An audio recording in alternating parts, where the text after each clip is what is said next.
আসলে যে প্রশ্ন করেছেন যে কখন নাগাদ কাগজপত্র যাবে কারাগারে। তো আমরা এরই মধ্যে সকালে আপনারা জানেন যে যদিও এর জামিন শুনানি ২২ তারিখ ছিল, তবে ভাটারা থানার যে যিনি তদন্ত কর্মকর্তা যিনি তদন্ত করছেন তিনি সকালে এটির তাকে প্রতিবেদন জমা দেন এবং তিনি নুসরাত ফারিয়া চলচ্চিত্র অভিনেত্রী নুসরাত ফারিয়া ওই সময়ে ১৯ জুলাই যখন ঘটনা তিনি তখন দেশের বাইরে অর্থাৎ কানাডায় ছিলেন বলে তদন্ত প্রতিবেদন জমা দিয়েছেন তদন্তকারী কর্মকর্তা এবং এরপরে তাদের সকালে দুই পক্ষের জামিন শুনানি হয় এবং জামিন হয় এবং আসলে কাগজপত্র এখান থেকে আসলে প্রস্তুত করা হয়েছে এবং এখান প্রথমে আসলে ঢাকা পেমেন্ট করতে যাবে হচ্ছে আপনারা জানেন যে নিয়ম অনুযায়ী ঢাকা কেন্দ্রীয় কারাগার যে কেরানীগঞ্জ যে কারাগার রয়েছে সেখানে এবং সেখান থেকে ফরওয়ার্ডিং হয়ে তারপরে কাশিমপুর গাজীপুরের কাশিমপুর যে কারাগারে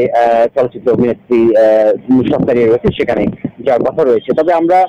রাষ্ট্রপক্ষ এবং আসামিপক্ষ দুই আইনজীবীর সঙ্গে কথা বলেছি এবং রিপোর্টও আপনারা দেখেছেন। তো দুই আইনজীবী যেটি বলছেন যে খুব দ্রুতই তিনি মুক্তি পাবেন এমনকি আশা করা হচ্ছে। তো এর মধ্যে আসলে প্রসেসিং দুইটা আসলে একটা পদ্ধতি হচ্ছে যে যদি অন্যান্য আসামির সঙ্গে বা অন্যান্য অভিযুক্তের সঙ্গে যদি কাগজটি নুসরাত ফারিয়াদের জন্য পাঠানো হয় ঢাকা কেন্দ্রীয় কারাগার কেরানীগঞ্জে তাহলে হয়তো একটু সময় লাগবে, আর যদি শুধু ওই কাগজটি শুধু নুসরাত ফারিয়া কাগজটি যদি আলাদাভাবে নিয়ে যাওয়া হয় তাহলে সময় খুব একটা লাগার কথা নয়। তো সেক্ষেত্রে আসলে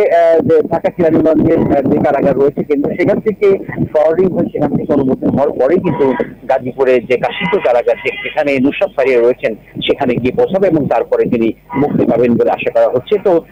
আসলে দুই পক্ষের আইনজীবী রাষ্ট্রপক্ষ এবং আসামি পক্ষের আইনজীবী আমাদেরকে এমনকি জানিয়েছেন।